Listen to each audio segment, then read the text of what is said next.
This week's podcast is sponsored by the League for the Rehabilitation of Fantasy Villains. From Lord Soth to Bargle the Infamous, Wenger to Verminard, and Vecna to Artemis and Terry. The League promises to rebrand, reform, and relaunch your murderous career into something softer and more suited to the modern world. Maybe I should join. I'm more villainous than all of them put together. Which of them made a giant rat colossus, huh? All the tabletop role-playing news. We aim to amuse and we aim to enthuse. And Morrus is unofficial tabletop RPG. Hello, and welcome to Morrus's unofficial tabletop RPG talk. I, as always, am Russ, aka Morrus, or Morrus, aka Russ. Peter is still in Peru, still searching for that elusive marmalade sandwich. And in his place, we have my friend Shane Stacks back again to cover for Peter. Hi, Shane. Hello. And hello. I'm curious, Russ, is if he finds the perfect marmalade sandwich, is he going to keep it under his hat? What I'm worried about is if he finds the perfect marmalade sandwich, he might stay in Peru. Right, shall we do some RPG news? Let's just for a change. Yeah, well, if we must. We don't have to. No, I'm just trying to... Peter usually either says, if we must, or go on then. So I think last week I said, go on then. So we're going with if we must this week. If we must. If we must. All right. So the first bit of RPG news I have here is Fantasy Grounds has released the stats for the top played RPGs over the last 12 months on its platform. Well, now, this is interesting. I just want to point out, usually we get this from... the Roll20 through whatever that service is that reports that. I think this is the first time I've ever heard the Fantasy Grounds stuff. Oh no, they do it every quarter as well. Do they? Okay. So, yeah. I tend to report on both. Oh, do you? Okay. So yeah, basically they kind of leapfrog each other every quarter. Let me take a wild guess what's in first place. Go on. You'll never guess. I'm sensing the numeral 5. 5th edition of Shadowrun. yeah, that's obviously what it must be. Yeah. What's interesting? Yes, you are obviously correct. 5e D&D 5th edition is in first place at 70% of the market. Amazing. That's up from 69% last year. It's a juggernaut. And then it was something like 64% the year before and something like 55% the year before. So every year you think it can't possibly get bigger. And every year, somehow, it does. And then the next thing you know, Wendy's is putting out an RPG. And then Wendy's is putting out an RPG. Yeah, exactly. So Pathfinder is coming in second place, pretty much as you'd expect. Now this is... Pathfinder's 2E or 1E? 1E. Wow. Original Pathfinder. Okay. All right. Is coming in second place at 9%. Then we've got Savage Worlds, Starfinder, D&D 3.5, and then everything else in this tiny sliver of 13%. Wow. So is there, within that tiny sliver, what do we have? What, Star Wars? Is it giving you, is it breaking down the largest thing in that tiny sliver is Pathfinder 2E. Okay. So Pathfinder 2E is, this is for the last year, bear in mind. Oh, the last year, right. Okay. Yeah, Pathfinder 2E only launched, 3 months ago? Right. So, well, that's pretty interesting they made it in, even then, if it was in the past year. If they do this again next year, I'm sure it'll be way, way bigger. But yeah, so Pathfinder 2E is the biggest thing in that little sliver. And then we have AD&D. Wow. We have D&D 4th edition. Lots of versions of D&D tend to dominate that small sliver, especially if you count Pathfinder as as a version of D&D. I count Pathfinder 1E as a version. Pathfinder 2E sounds more like its own thing. Yeah. It's moved a little further away from the original. And then we got Star Wars, GURPS, various bits and pieces, all sort of down at the sort of single-digit percentages. Yeah, I don't know. I love that stuff. Every time, I can't remember the name of the group that releases the Roll20 stats. I mean, I always spend a lot. The Ore Group. The Ore Group. I don't know why, but I love looking at all that. And I always, personally, I try to find, because they're based here in Little Rock, I always try to find the Castles and Crusades statistic, because they're always usually in the sliver somewhere. So yeah, they're in the sliver here. So we got, what do? We go Pathfinder. If we ignore their core RPG thing, which is their package for games that they don't have a specific module for.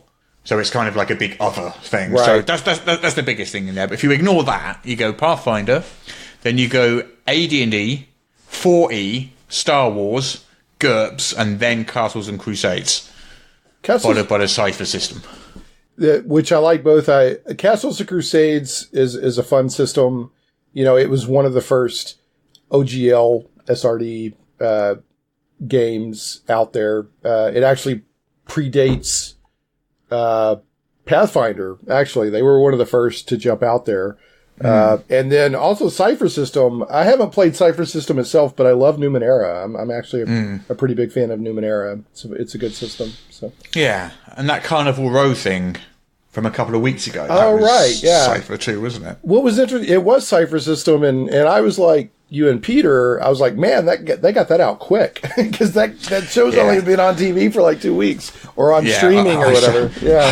I suspect they started it a bit further. So, Mike Mider's Vast Kaviya. I forgot how we agreed we were saying that. It was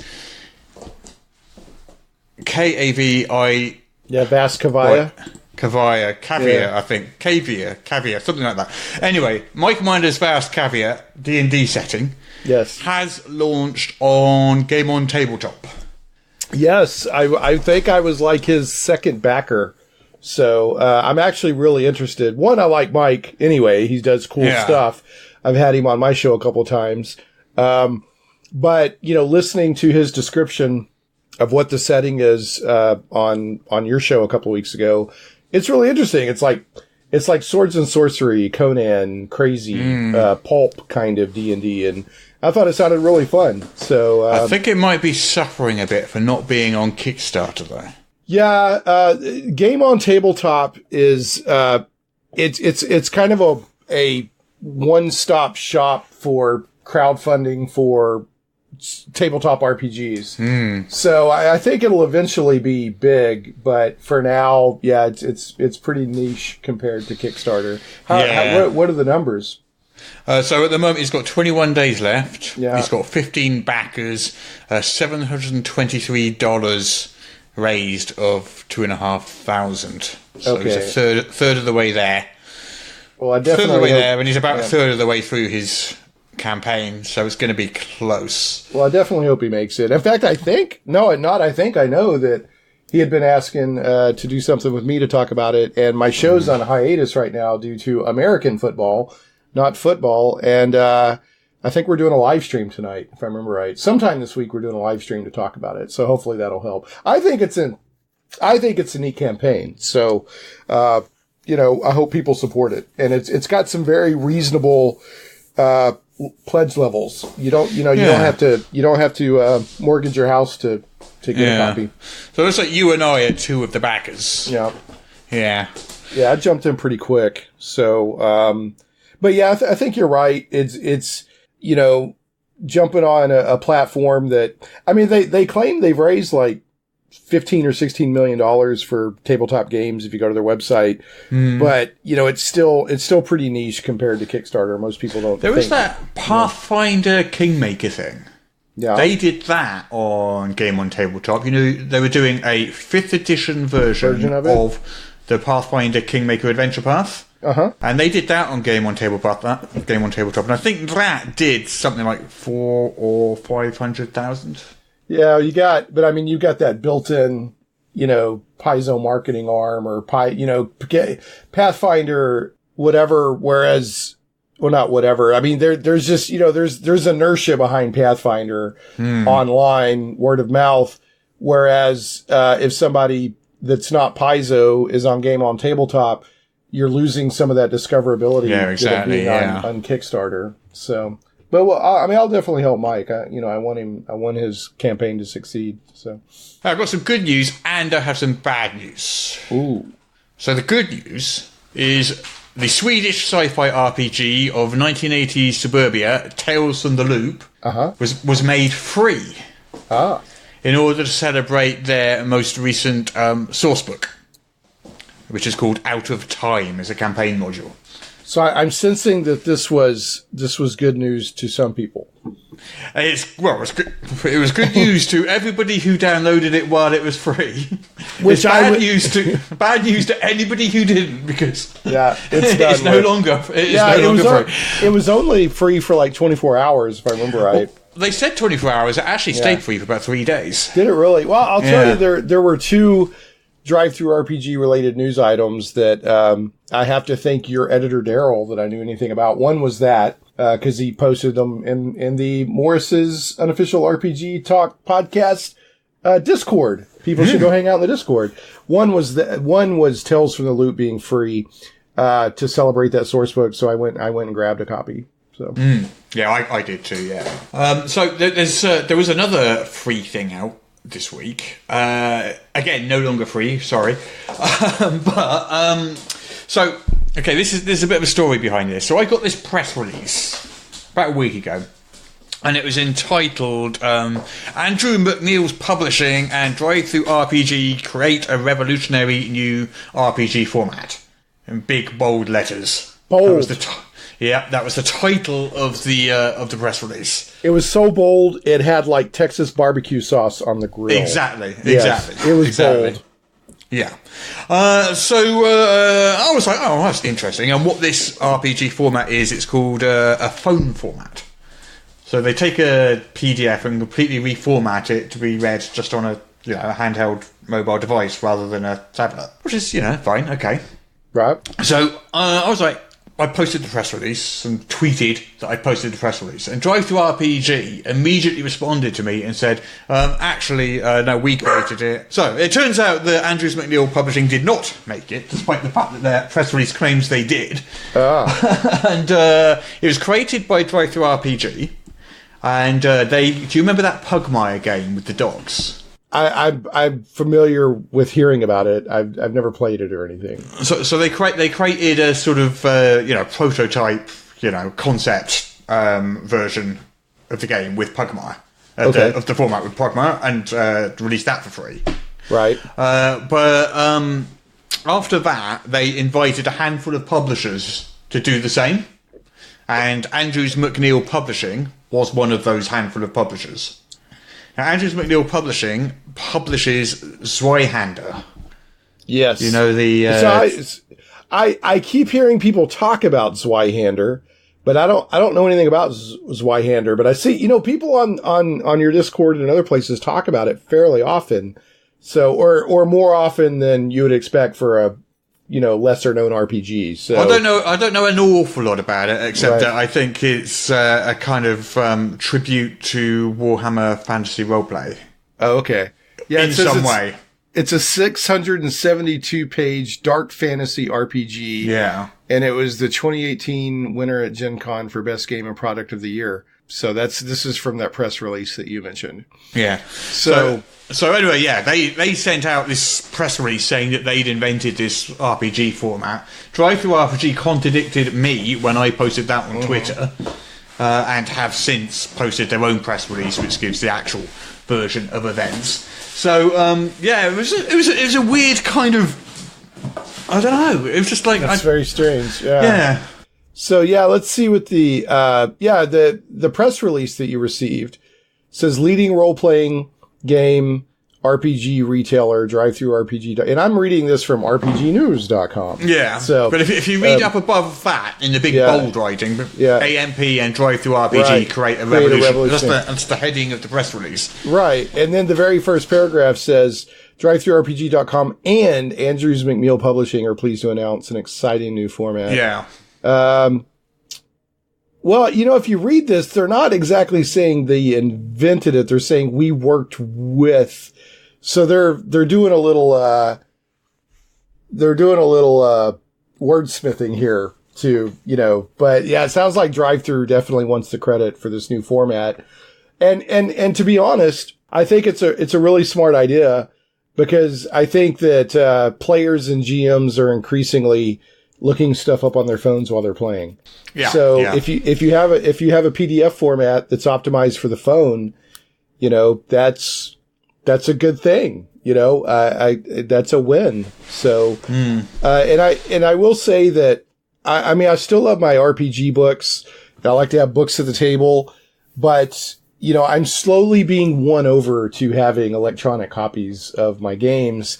And, Drive-Thru RPG is no small part in that. Yeah. No, I like having an iPad at the table. Yeah. But having a PDF open still isn't as fast as flipping through a book. And also, you can only have one open as well. Right. You can't, unless you've got multiple iPads, which I have not. Right. You can have like a little stack of books open at the pages you need. That's just not as easy to do with a tablet, is it?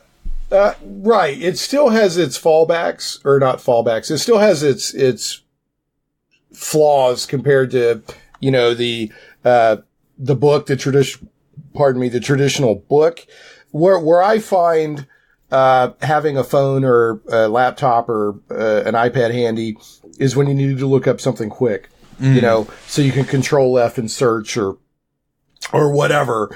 But I still prefer to have the actual book, for multiple reasons. But, as a backup source, or if I'm running a one shot and I can get the PDF 50% cheaper than the book, or whatever, then I'll probably get the PDF. For a one shot, definitely. Yeah. So, but yeah, Drive-Thru RPG is slowly winning me over with electronic resources. What I really like is if you can buy, what I would love to see is if you buy the book, it comes with a code, for the electronic copy. That would be great, on Drive-Thru RPG, that happens a lot.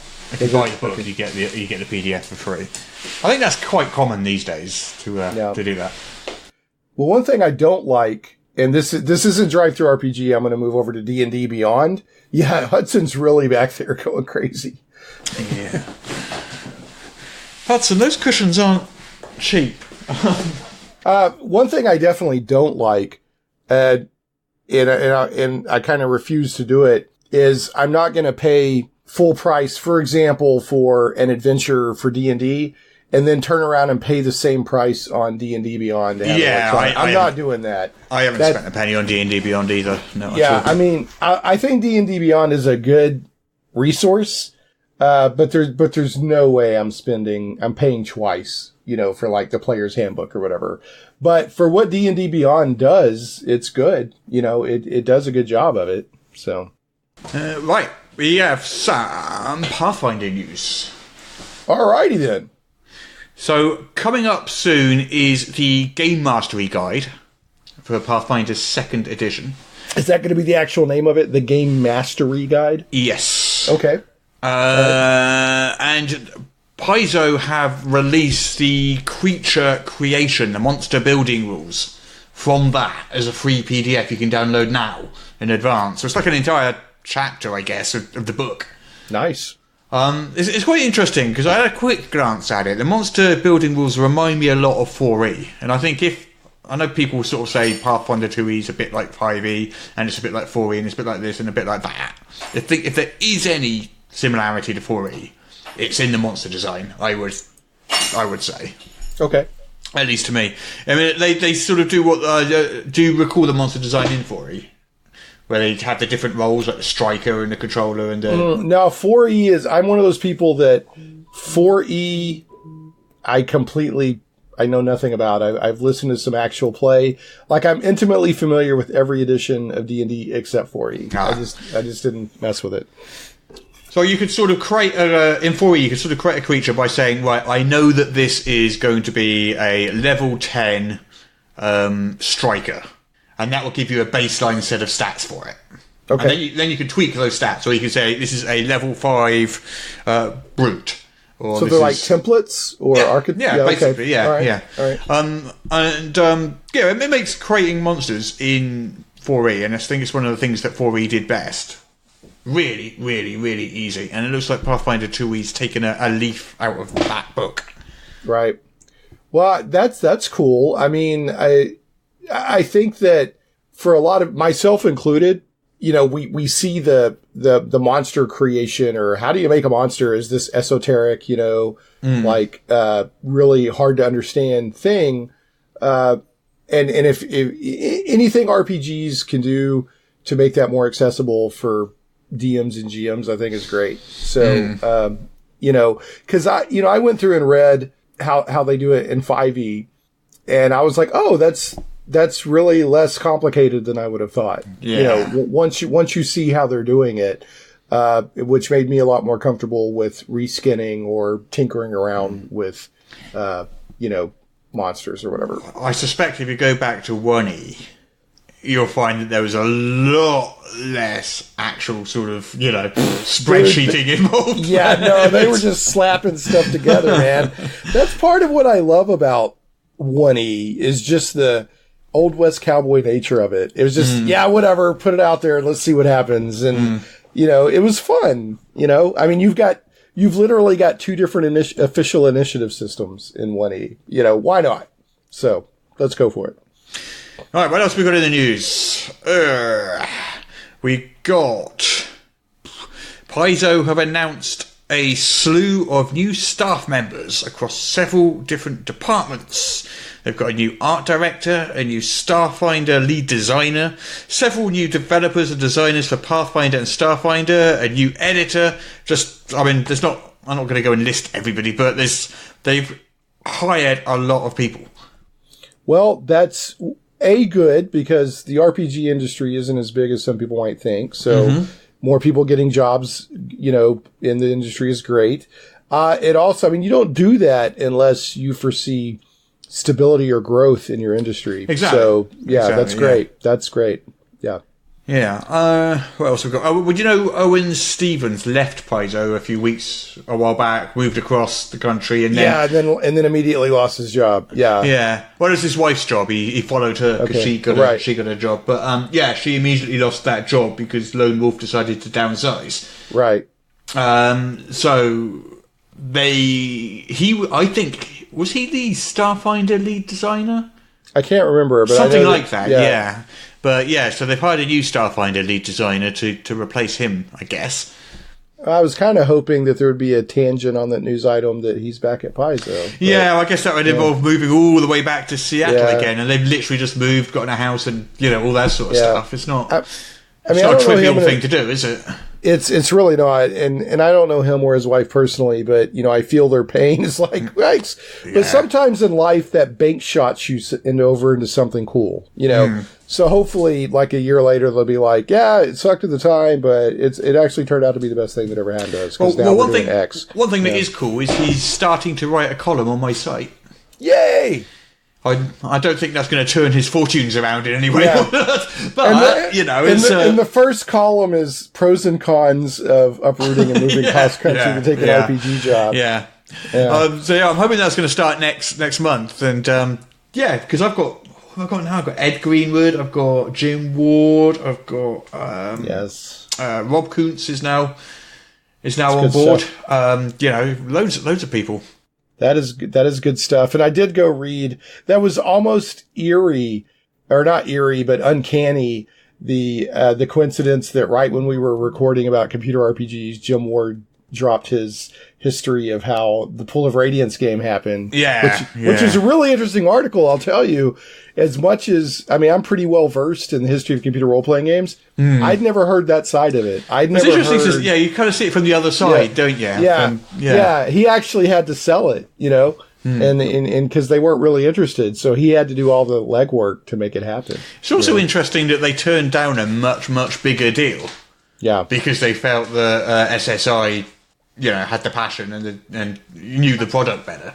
I think the passion, what I read between the lines in the article was that the passion sold the rank and file, but what sold the executives was SSI was going to put out more games within a year. Yeah. I don't know why that was important to the executives, but more games within a year was evidently more important than a big check. So Yeah, maybe they were wanting residuals. I don't know. But anyway, yeah. So there's some really cool columns on Ian World or Russ's. What is it now? Morris's unofficial tabletop RPG news. Right. Even I had to think for a second. Right. Greg Stafford. You know, he died a year ago. Yes. It's the 1 year anniversary. And Chaosium, in honour of this, they're giving away 5 different adventures, one for each of 5 different game systems Stafford was involved in, just so that gamers can see sort of how much influence, like the breadth of influence he had on the industry. So there's something for Call of Cthulhu, something from 7th Sea, something from King Arthur Pendragon, something from RuneQuest, and something from HeroQuest Glorantha. So it's 5 very cool. 5 different adventures. You can download them in PDF, and they're going to be free until October the 31st. So they're free as of now through. Yes. Yeah. Okay. Well, that's a great thing. Yeah, I thought so. Yeah. Yeah. I think that's about it. Have you got any more news? Because I think that's about it. I did have. It's not exactly news, but it's new. I've got the Cyberpunk Red Jumpstart kit. Ooh. Still in the shrink wrap. Shiny. If you want. Yeah. Look at the light. Look at the light glinting off of that shrink wrap. Yes, look at that. It says "Welcome to the Dark Future." So if you want to take 5 minutes or something. Yeah, let's unbox this puppy. Let's unbox it. Yeah, so it's from on the back there, the logos and whatnot say Talzorian Games and CD Projekt Red, and the product number is CR3000. So this is Cyberpunk Red. It used to be 2077, 2177, something like that. So this is the starter kit, is it? Yeah, this is the starter kit. I picked it up at my friendly local game store for $30, which would be about 20-something quid. Who even knows these days? It changes every day, right? All right. So the Cyberpunk Red Jumpstart Kit is the perfect introduction to the newest edition of the classic Cyberpunk. I want to play a Cybertrunk. Cyberpunk tabletop role-playing game, and includes one booklet with all the essential roles needed to play, one booklet full of world lore and adventures to run, 6 customizable characters, a set of cyberpunk-themed dice, 2 D10s and 4 D6s, and maps and standees. So, here we go. I'm going to pop this open. The cover art's pretty nice. It's, nice dystopian, grays and little splash of color in there.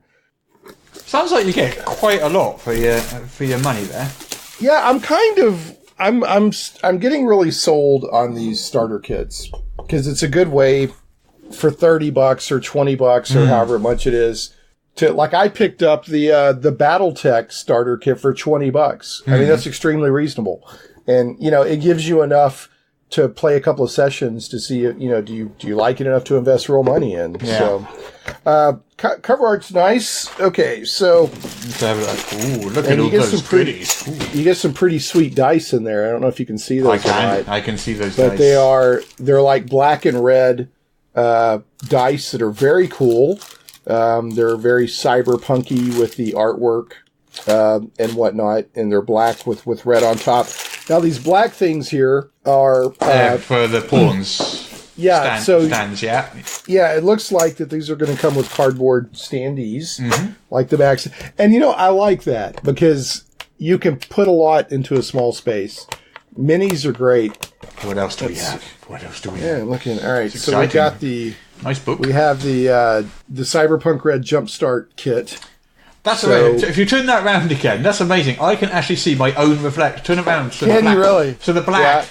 You can see your reflection in the black. I can see my own reflection. That's amazing. You are in Cyberpunk Red.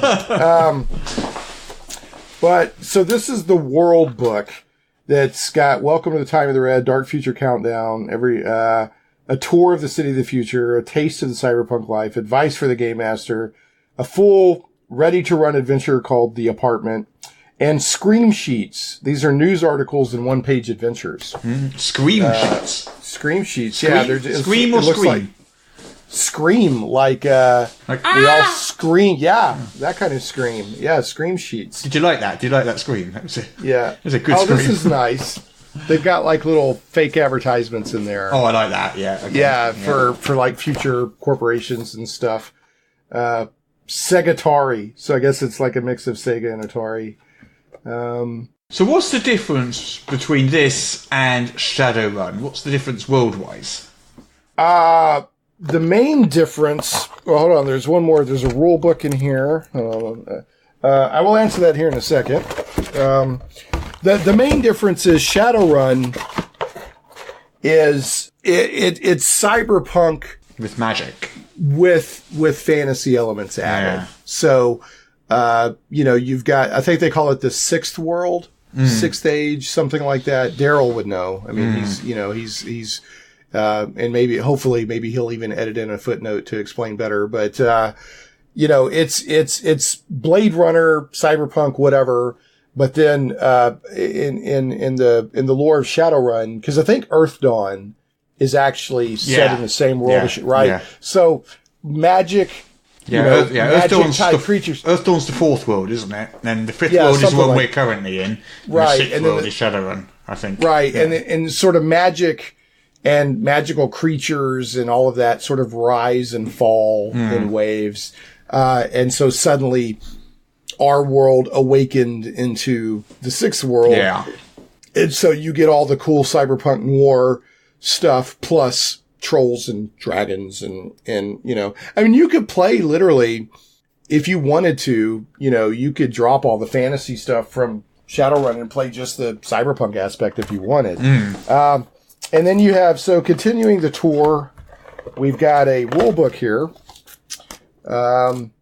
which, one would think it would give you the basic rules for running the game. And then you have all these cardboard cutouts, which I like a lot. Nice. I'm a big fan of cardboard cutouts. Ooh, vehicles too. Yeah, you got vehicles in here. Yeah. And then you've got a reference sheet. Now, you only get one of these. A lot of times they'll come with, like, you can have, like, 4 of them to hand out to different players or whatever, but you only get one reference sheet in here. And then a bunch of character sheets. You get a bunch of character sheets. You got Torch, Mover, Racer, 40. She's a rocker boy. Grease, who's a fixer, and Red Eye, who's a netrunner. I'm sure those are archetypes or classes. And then you get a couple of maps. So it looks like that it's tactical combat. That's a square grid map. That's good, because it's actually really hard to come by decent sci-fi maps. There's fantasy ones everywhere you look. You just can't move for fantasy maps, but decent sci-fi and modern maps are a lot harder to come by. Yeah. So for $30, I think this is great. And I would definitely like to, run this once or twice, and get a feel for it. So I never played, I know it has a special place in people's hearts. I never played the original Cyberchunk. So we've gone from Cyberchunk. I don't know what's going on there. I never played the original Cyberpunk 2077 or 21, whichever one it was, but I know a lot of people talk about it. Yeah. But I love cyberpunk stuff. I mean, I love all of William Gibson's novels, and I like the genre, if you will. Right, I have got a last couple of quick bits of news. Actually, these are quick bits of self-survey news. Okay. One is that my EN publishing store is finally open for business. Woo! We've been spending the last 2 weeks trying to sync up the warehouse's inventory system. Yeah. With the online store's inventory system, and trying to get them to talk to each other. Right. And finally, as of today, it's done. And you can now go on there and you can buy a load of Judge Dredd stuff. You can buy the Masterclass Codex for 5e, all sorts of stuff. And it's all synced up with the warehouse, so it will get shipped straight out. Nice. So is it, is it just physical goods, or can people also get the PDF versions? Yeah, so there's PDFs on there too, and we have a general rule: anything you buy from us in physical format, you get the PDF for free as well. I have nothing but accolades for that business plan. So I'm going to try to sound awkwardly British here. Go on. Are you hoping for lots of punters? Yes. Yes, I am. Yeah. Oh dear. So my other bit of news was I did another one-page adventure. I saw that. That you emailed about that a day or two ago. So this is called Desert on the Road. It's based on an adventure by Cole Grandel, and it's this desert appears in the middle of this temperate land. Shush. I don't think he likes that. No, he doesn't. So this desert appears in the middle of this temperate land, and it's being caused by this portal that's been opened to the plane of elemental fire. And all these fire elementals and mephits and salamanders and stuff are coming through this portal, intent on taking over the world. And like there's this sort of scorching desert is starting to get bigger and bigger and bigger as the climate gets hotter and hotter and hotter. And the PCs have to go into this desert, find this portal, and basically shut the portal down.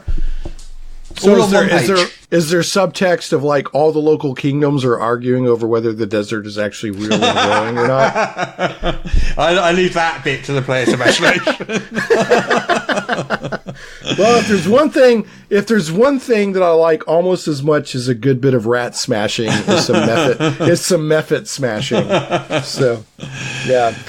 Well, that's great. So, best of luck with your store and all those, the teeming hordes of punters. And I'm curious, how's the reception going on your one-page adventures? Cause I love stuff like that. You know, anything that's low prep but high fun, I'm all about. I've got, cause it's on Patreon, as you know, and I've got 300 patrons now. It's amazing. Oh, fantastic. Yeah, that's great. Yeah. So I love it.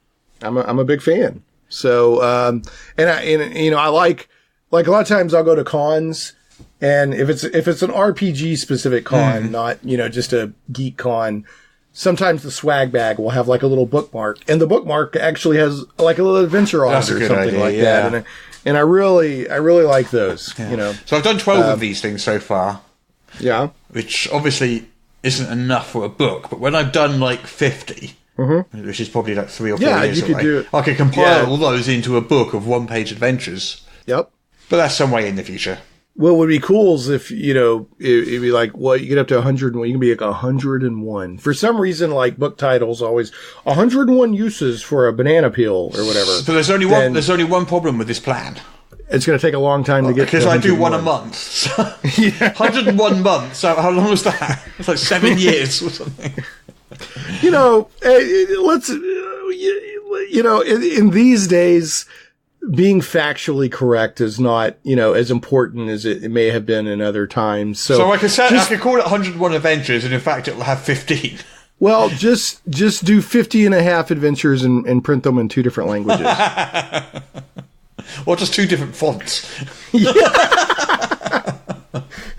Yeah, there you go. Hey, it's technically correct. Yeah, that's the best type of correct. Yeah, you're darn tootin'. Right, I think we are now finally done with the news. It's time to play our favorite game. It's time to play the game. Our favorite game in all the world. Guess the Kickstarter from just the name. Well, you know what time it is, don't you? Yep. Let me I know it's time for our favorite game in all the world, but I can't find my Parcheesi board. I looked all last night and I can't find it. Oh, we'll just have to play this Kickstarter game instead then. Okay, let's do that. I do have Chinese checkers, but I've never really liked Chinese checkers. So our favourite game in all the world, the game where I read out the name of a Kickstarter and you try to guess what it is from just the name, and I give you a score based on a highly scientific and accurate spreadsheet. So let me see if I get this right. You give me the name of a Kickstarter, and I try to guess what the game is by the name. It's almost like it's almost like the rules are all in the name. Okay, I think maybe I can do this. Right, so let's give it a shot. Okay. All right. Ready for the first one then? You know it. The first one is called Little Monster Detectives. Okay, I'm going to go out on a limb here.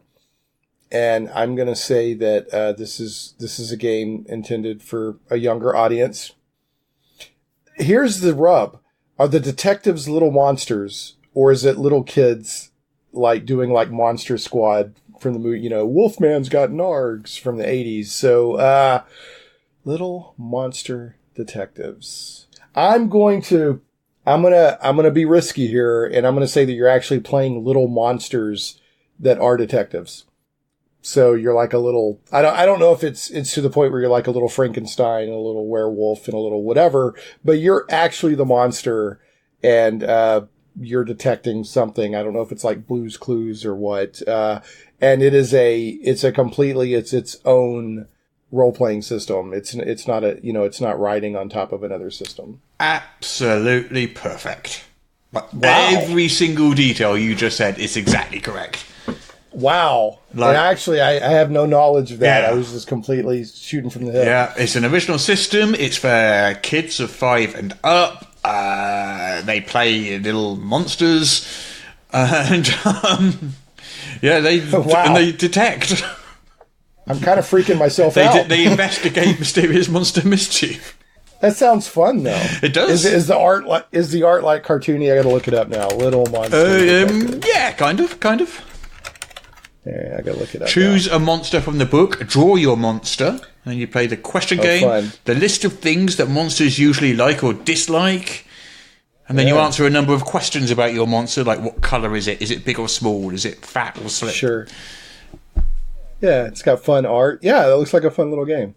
Yeah. So. I like how they describe that. Rather than creating a character, they call it discovering your monster. Yeah, discovering the monster. Yeah, that's great. Yeah, so you scored 0 on the last one, but you definitely scored 1,000,000 points on that one. Really? Yeah. Nice. I'll take it. Okay, next one is... Do I want that one or do I want that one? Which one do I think? I know you know what route the tabletop role-playing game is, so I can skip that one. I think we're going to go with... Heart, the City Beneath. How do you spell heart? Heart, as in heart, beating heart. Heart. Okay. I was wanting to make sure it wasn't heart like a deer. All right. Nope. Heart, Heart like that thing that I do not have.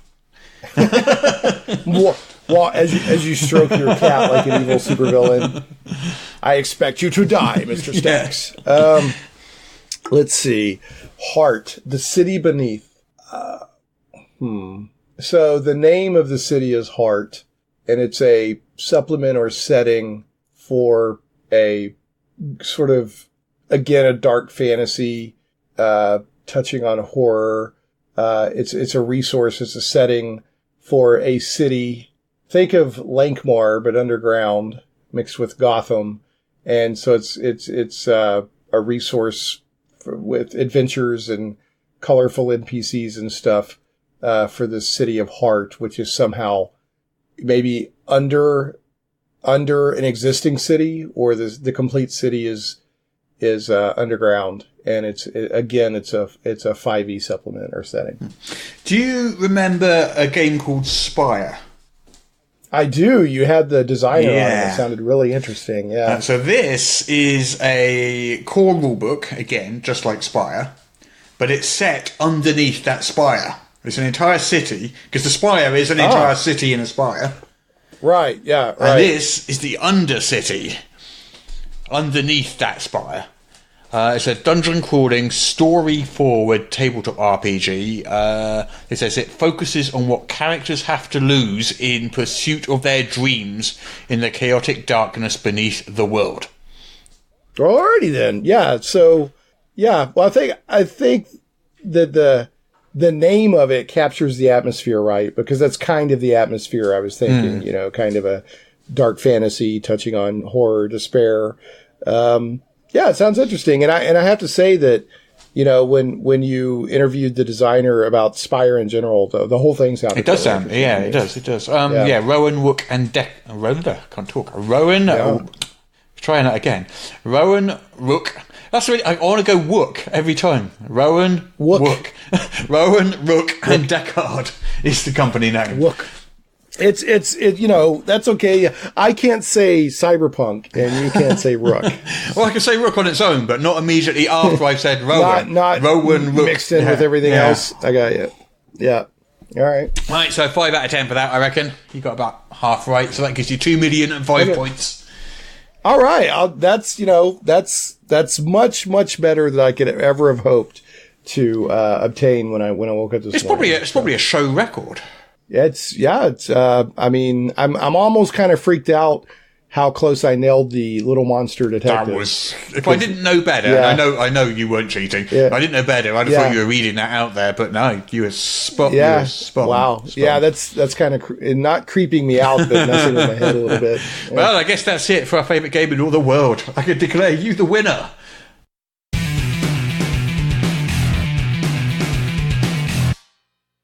I'm here to play some Masters and Minions. Oh, well, we were just thinking of running a Shadowrun game. Feel like joining in? No, I only play Masters and Minions. Well, how about some traditional fantasy? A spot of D&D? No, I told you I only play Masters and Minions. Oh, come on. Look, how about Dread? Some tense existential horror with a Jenga tower as the rules mechanic. Nope. Masters and Minions is the only game for me. I'm not interested in any other game. Really? Just the one game? Well, okay. Masters and Minions it is, then. The game doesn't start for an hour yet. Why don't you sit down and watch some TV while we wait? Star Trek's on. Sorry, but I only watch the X-Files. I'm not interested in trying Star Trek. Right. Well, okay. I think the X-Files is on one of those streaming services. Hang on. Oh, is that the pizza? Pizza?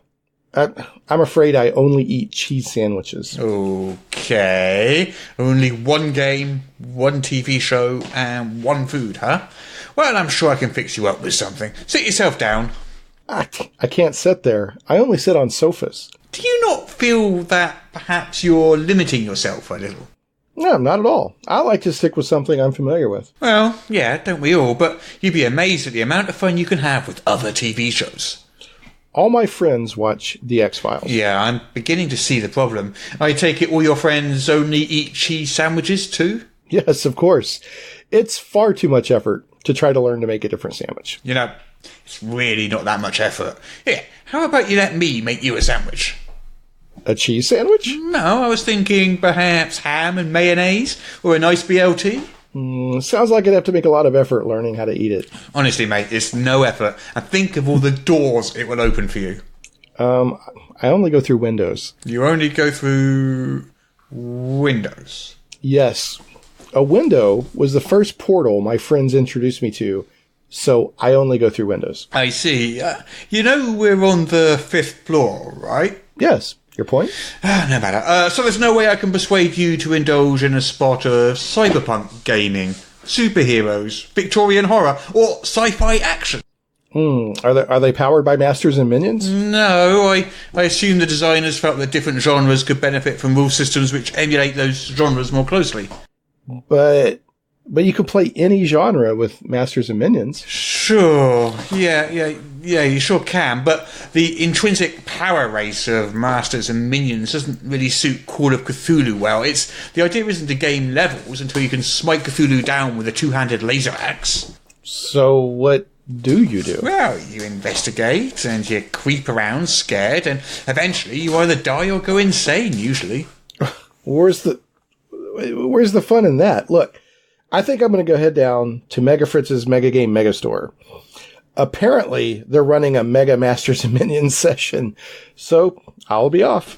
Through the window? Yes, of course, I told you. I don't do doors. Ah!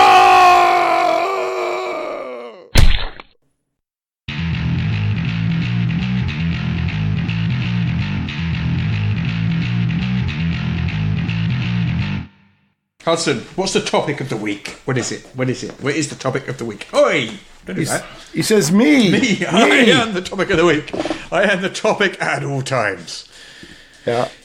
So our topic of the week is silly but fun RPG rules exploits. Exploits! And not exploits like Errol Flynn swinging across the rope exploits, but exploits like a computer hack where you find interesting ways that the rules intersect and exploit them for ridiculous benefit. Or where you take rules to their logical extremes to result in absurd situations. Right. And I think the thing here, I was talking about this with my gaming group, and I think an important point to make here is it's stuff that's within the rules without a DM intervention. It's not a house rule. Yeah. Or it's allowed by the book. They're kind of legally allowed by a very literal reading of the rules. Yeah. Right. But it's not, unless the DM or the GM steps in and says, yeah, we're gonna, let's take a look at that. Like, you could do it. It's basically finding loopholes. What I will add strange interactions. Because I did search for all of these, and I know you searched for some too. So I've come up with 1, 2, 3, 4, 5, 6, 7, 8, about 10 different rules exploits. Right. I have not actually tried any of these or done a deep dive into any of them. So, right. It might be that these things have been patched since, or they never really quite worked, or whatever. So, I might just sort of say, don't try this at home. But as far as I know, these exploits work if you have a DM that's going to let you get away with it. So how about we alternate? So we do one each, one at a time, and just work our way through.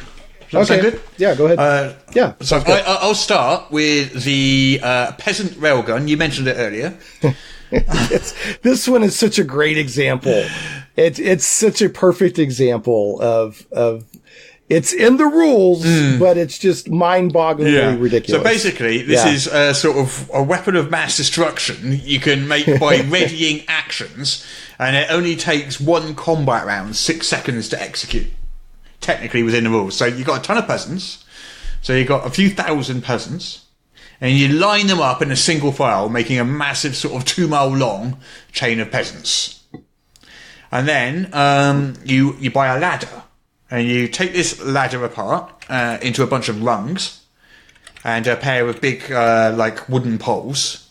And you hand a pole to the peasant at the back of the line. So the combat starts. The peasant at the front of the line readies an action to throw the pole at the enemy. And every peasant in the line behind him readies an action to hand the pole to the peasant in front of him. So you've got 3,000 odd peasants all with readied actions, which will all happen within that 6-second round. So the next round, the peasants all fire off their readied action. So the pole travels 2 miles in 6 seconds. Which is a speed of 1,888 miles per hour, or about Mach 1.5. And the peasant at the front, the front of the thing throws the pole at Mach 1.5 at his target. And the best thing about it is, not only do you get to throw this pole at Mach 1.5 at your target, the way it's set up is the railgun can be reloaded and fired in less than 12 seconds. Yeah, it's so you ridiculous. Can just keep going, as long as you've got a supply of 10-foot ladders there. You could just have this stream of 10-foot poles just slamming into your target at Mach 1.5.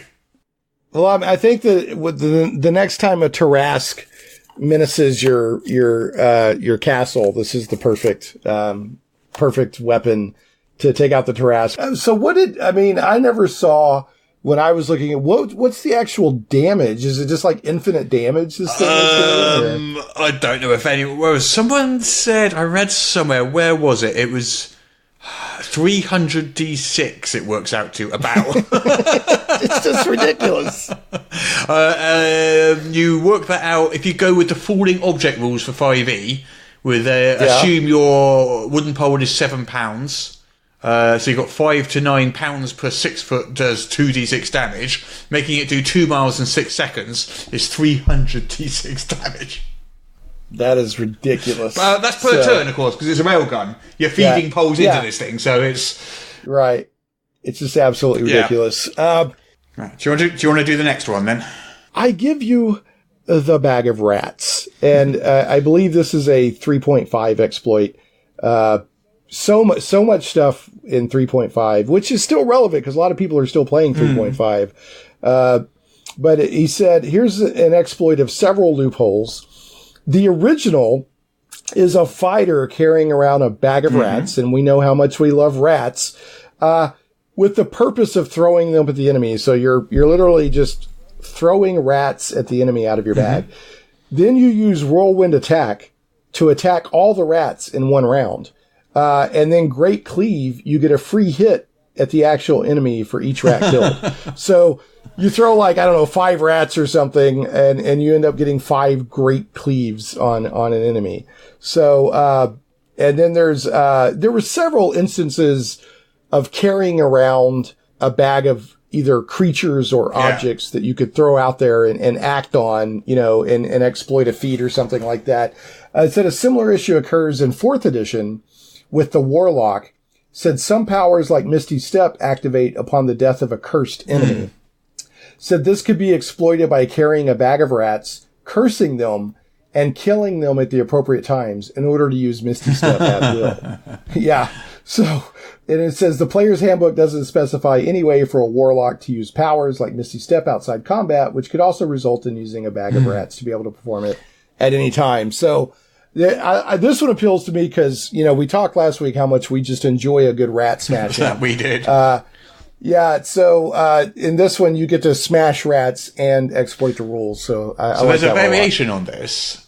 So this is, again, utilizes Great Cleave. So D&D 3.5, Cleave meant you got 1 free attack when you cleave through to another opponent. Great Cleave removes the limit. So that's the thing that lets you, it's part of a feat chain. So you take Cleave, you take Great Cleave, and then you can do that with a bag of rats because you can keep doing it.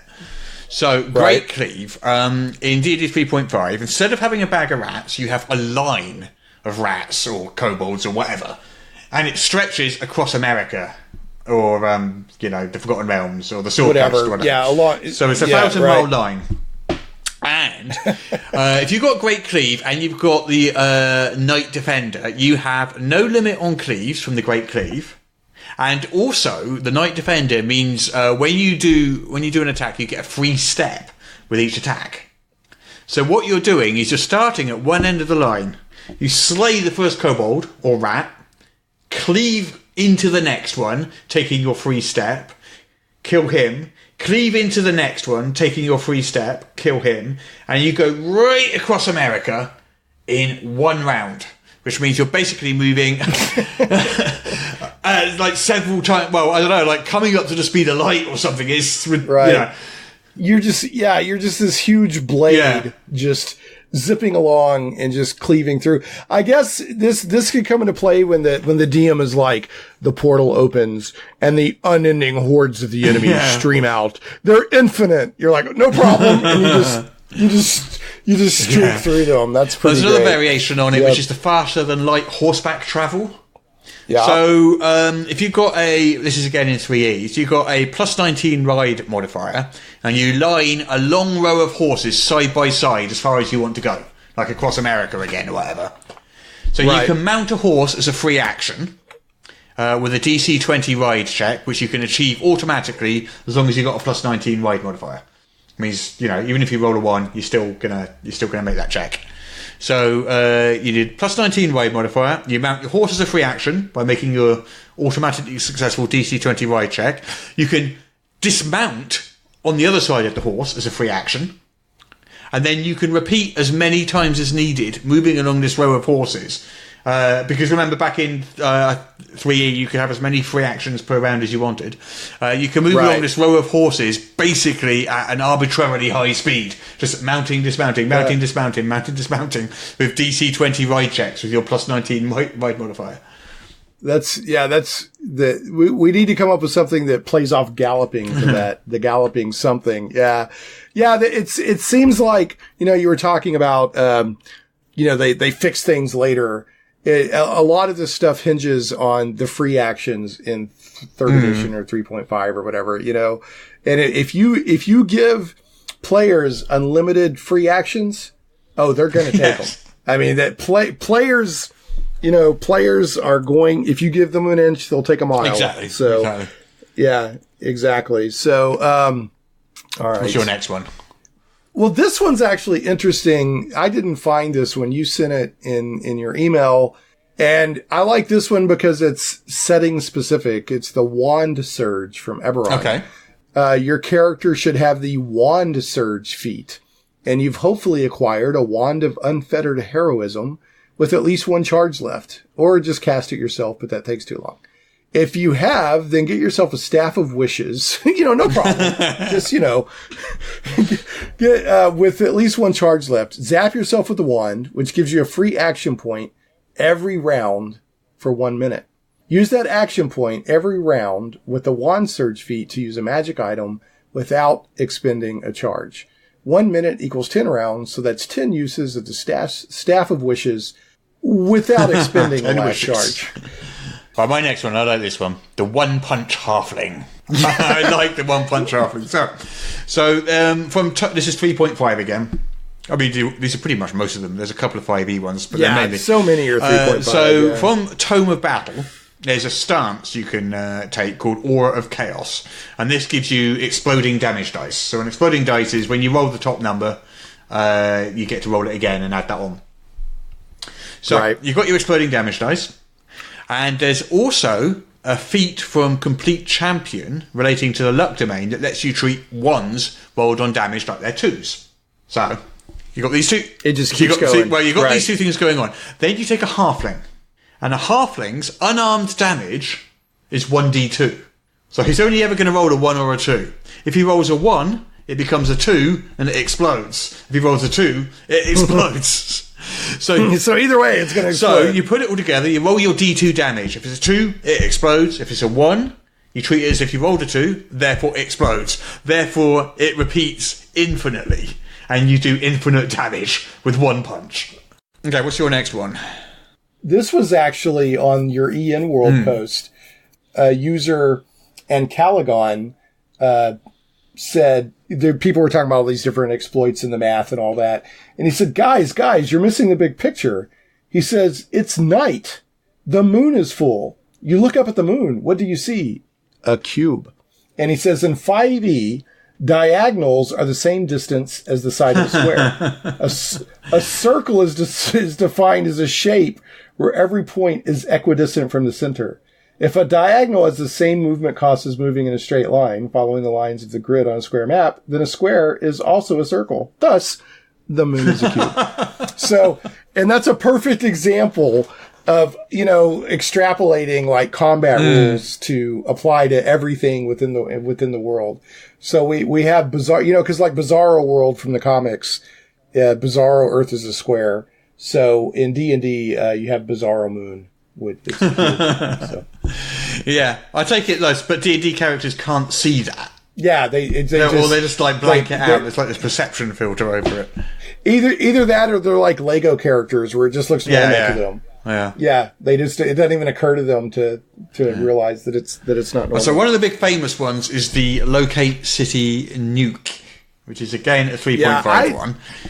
I had never heard of that till researching for this, but it's crazy. It's a complicated one. And I Googled it and I came up with like a million different explanations for it. I've taken this one off Giant in the Playgrounds forums, but there's a whole load of them. So basically, D&D 3.5, you take Locate City, which is a spell, which has a range of 10 miles per level. You apply Snow Casting, which makes it cold damage. And you apply Flash Frost, adding 2 cold damage to everything in the area. And you apply Energy Substitution to make it electric. You apply Born of the Three Thunders to change damage type and add a reflex save to avoid half the damage. Then apply Explosive Spell, forcing a reflex save versus being blasted to the edge of the area, taking 1d6 of damage per 10 feet travelled. So at the centre, it's 5,280 d6 per level of falling damage. I mean, that is really, really complex. I kind of lost track of it halfway through. I just had to read that out. It's basically, I think it's basically, I don't know. All right, what's your next one? Okay, so this was, again, it was also linked on the post on EN World, but I'm on handbookofheroes.com, and they're talking about the disguises. And again, I believe we're back in 3rd edition D&D, but the rule says your disguise check result determines how good the disguise is. Yeah. And if you don't draw any attention to yourself, others do not get to make spot checks. Okay. So there's a little cartoon here of like they're hanging out with a bunch of gnolls, and the players just have really obviously like little fake gnoll hats on hanging out. But since they're not drawing any attention to themselves, don't get to make a check. Then, they don't get to make a check. Yeah, so it's like basically I've put this fake mustache on, and as long as I don't do anything to draw attention to myself, nobody gets a spot check against me. So that was that, and they call that one the minimalist disguises exploit. I like this one, the wireless troll. Yeah, I didn't see this one until your email. This kind of reminds me of those, those quantum entanglement conversations. Yeah, right. So basically, you've got a long journey, and you need to communicate, and you're like 1,000 miles apart, and it's a medieval fantasy thing, so you can't phone them or anything. So you need instantaneous communication. So you get a troll. And you take your troll, you chop off its finger, and you go off on your journey with that finger. And you're leaving the rest of the troll back at home with your minions back in your castle or whatever. So you're 1,000 miles away, you got this troll finger, and your minions need to alert you to something. The quickest and easiest way to alert you to something is because a troll regenerates from its largest part. So at the moment, back at the castle, it's just regenerated its finger. And you're walking around with a spare finger. However, if they slice that troll up into tiny pieces smaller than a finger, suddenly the finger that you're carrying is now the largest part. So that will regenerate into a troll. At which point you've received the... So when the little finger starts regenerating, it's a poor man's stone of sending. It's a bat signal, I suppose. I know, because you can't put any information in it. You could just say, right, this is a signal. So as soon as the troll starts regenerating from the finger, you know that your minions or whoever you know, like are in Lord of the Rings, with you. where they did the beacons, yeah, and they had a long row of beacons going all around. So what happens? What they need is they need at each castle one in, was it Gondor and what was the other end? What was the other end? Yeah, Gondor and Rohan. Yeah. So each castle, one in Gondor and one in Rohan, you have a troll and the other troll's finger. So either of those two cities can now call for aid instantly just by chopping up the troll they've got. I really want an alternate version of Lord of the Rings. The way they do that. Oh, okay. What's your next one? This one is kind of interesting. I guess, again, going back to 3rd edition, 3.5, the weight of a flask with holy water is 1 pound. Okay. And the weight of an empty flask is 1.5 pounds. So so holy water weighs negative. Right. So all these people started inventing ways to float using holy water. So it's like anti-gravity. Yeah, exactly. They're talking about like holy water dirigibles. What system's that? Is that 5e or was that? That was 3.5. So there's a Reddit thread that says being a horrible rules lawyer or how to inflict massive damage through exploiting rules. And that one came up with that, talking about a kobold ascent to godhood. I don't know what. Pun. What exactly. I was going to leave him to last, but let's do Pun. So Pun is like the probably the most famous example of this. So this is kind of like, if you're going to break the system in 3.5, this is basically it. So basically, if you're gonna break it, go all the way. Yeah. So basically, you're able to create a kobold. I guess he doesn't have to be a kobold, but a kobold, and he can cast every spell and every psionic power at will. He has infinite stats and infinite hit points. He has a divine rank of 30. And he's called Pun. So it's quite a complicated way of doing it. So basically, there's this list of instructions on how to take your kobold and what he's got to take at each stage and stuff like that. But I'm looking at it right now. But you just end up with Pun, the mighty kobold, who's just like the most ridiculous ridiculous character in the entire world. The instructions of it are like an entire page long, though, so we can't really go into too much. There's bits of it sort of like you grant yourself the Wugen spell, Giant Size, as a spell-like ability will. If you cast it on your familiar through the Share Spells ability, this increases the Viper to Colossal Size, granting the Viper a plus 32 size bonus to Strength. For the average Tiny Vampire, that means his Strength score went from 4 to 36. Using the Manipulate Form ability, the Viper then increases Pum-Pum's Strength score permanently up to a maximum of 36, the Viper's own Strength score. This is not a size bonus to Strength. The Viper is using the ability of Manipulate Form to increase and decrease a creature's ability score. No bonuses being given. So Pun-Pun's base Strength score with no bonuses is now 36. Pun-Pun dismisses the spell effect on the familiar and goes back down to Tiny Size. The familiar's Strength score goes back to 4. Pun-Pun uses Giant Size on himself, growing to Colossal Size, and gains a 32 size bonus to Strength. His Strength score is now 68. Pun-Pun uses the Manipulate Form ability to directly increase the familiar's Strength score to 68. Again, not a size bonus that he's giving familiar. He's increasing the base score to match his own. He dismisses his Giant Size effect. He goes back to a small size with Strength 36. The Viper is still a tiny size with Strength 68 now. The Vampire repeats the process of going to Colossal Size and increasing Pun-Pun's Strength score. Pun-Pun does the same. The process is repeated over and over and over again until Pun-Pun decides he is satisfied with his current Strength score. Can you see like some mad scientist doing this and Pun-Pun's like, it hurt, Pun-Pun hurts, master. But that's... No more, master. That's just Strength. Yeah, it's ridiculous. There's multiple pages out here. There's a 1d4chan.org overview of Pun-Pun, and then there's a D&D wiki.com that really goes into it, and up to and including how do I speed things up through like temporal acceleration, infinite action loop, and then there's a fact like, what if my DM won't allow Divine Minion? How do I get around? You know, there's all this crazy stuff. And then, there's also a build on this D&D wiki for Nut Pun, who is a rank 1 demigod squirrel. So here's my question on this, Russ. I love this kind of stuff. I really do.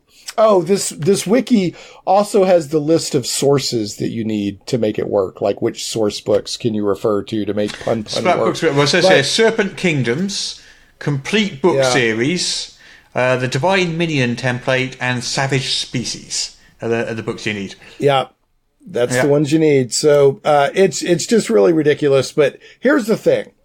It's like a lot of the internet videos I see or stuff. As much as I respect this, who has the time to sit down and figure all, is this all college students? I don't know. Yeah, I mean, who has the time to figure this stuff out? Pun-Pun, the infinite god of koboldness. But I'll tell you what, you know, I think that's a good one to end on, honestly. I recommend people go look up Pun-Pun just for the sheer ridiculousness of it. Yeah, we couldn't even possibly begin to explain it. It's just...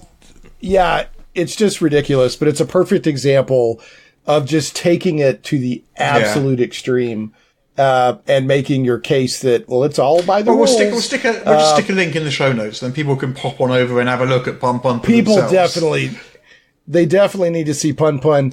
But I've got this way of getting infinite wishes in 3E. A quick way. So you get a Candle of Invocation, that costs about 8,500 gold. You can get one of those. As long as your candle matches your alignment, so you've got to get a Candle of Invocation of your alignment, you can use its Gate feature. And its Gate feature has a caster level of 17, so you can use this candle to gate in twice that, which is 34 hit dice of creatures, and they'll serve you immediately for 17 rounds without needing payment. So they'll do whatever you say for 17 rounds. This destroys the candle, so you can only do it once, in theory, but no worries. What you gate in is an Efreet. Only 10 hit dice. But amongst its spell-like abilities is to, once per day, grant up to 3 wishes. So you take your 2 wishes. You wish for wealth, you wish for power, you wish for whatever you want. 3rd wish, you wish for a Candle of Invocation, please. Yeah, right. Yeah, that goes back to the thing, which that's safer Because if you wish for more wishes on your third wish, like I said, but if you wish for a candle of invocation, I just got this response on Twitter is because I had pushed out, Friday or Saturday, I say, hey, make any crazy games out there or game exploits. And GM Rick Sanchez said, go to the entire website Giant in the Playground for the entire 2000s.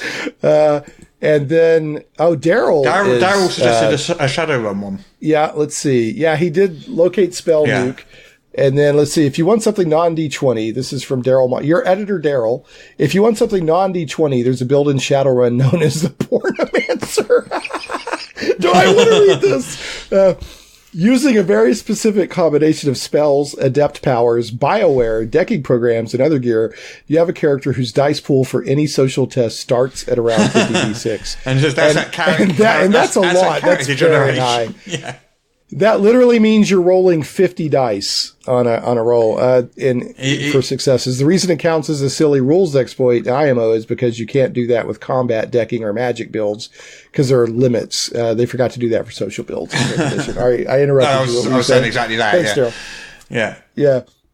That's fantastic. That's great. There's one other here I won't go into for time. I mean, we're already, but I recommend people look up. There's an exploit called 15 million gold a day. And it requires a specific wizard build, and it involves summoning walls of iron and stuff like that. But yeah, and then there's this great. I'll try to remember to send the link to Daryl. But the majority of the really good discussion on that one isn't so much how hard is it to make 15 million gold a day. It's what are the results of flooding the supply chain with that many whatever you make out of the iron. Right, I think that's probably a good note to end the show then. We've totally broken D&D 3.5. D&D. Yeah, it seems like 3.5, and I mean, every game is open to exploits. Every role-playing game I've ever played that's been around for any time, people always have exploits or character builds or something that are ridiculous. But 3.5 seems like it was very much the target. Yeah, too. Yeah, everybody went after it. Yeah, so I just want to looking forward to seeing Peter back with his perfect marmalade sandwich build. See if he came up with a marmalade build that breaks the rules to the extreme. And thanks so much for allowing me the pleasure of guest hosting for a couple of weeks. I enjoyed it very much. I enjoyed it too. Yay! Yay! Next week, when Peter's back, we're going to be covering Descent into Avernus. Finally, I mean, I know it came out about 3 or 4 weeks ago, but we haven't had a chance to do it yet because of Peter being away and because it took ages for the book to get to me in the first place. So, all right. Well, Morrus, have a great week. Thanks again for the opportunity, and looking forward to hearing Peter back on the airwaves. Thank you so much for coming on, Shane. Really appreciate you helping out and covering while Peter's away. Yeah, no problem. I am sure I'll talk to you again very, very, very, very, very soon. All right, I've got to go. I'm going to get on eBay and see how much it cost me to get 2,000 peasants. Well, as we established in the sketch not that long ago, farmhands aren't expensive at all. It does kind of tie in, doesn't it? All right. Bye-bye. Bye-bye.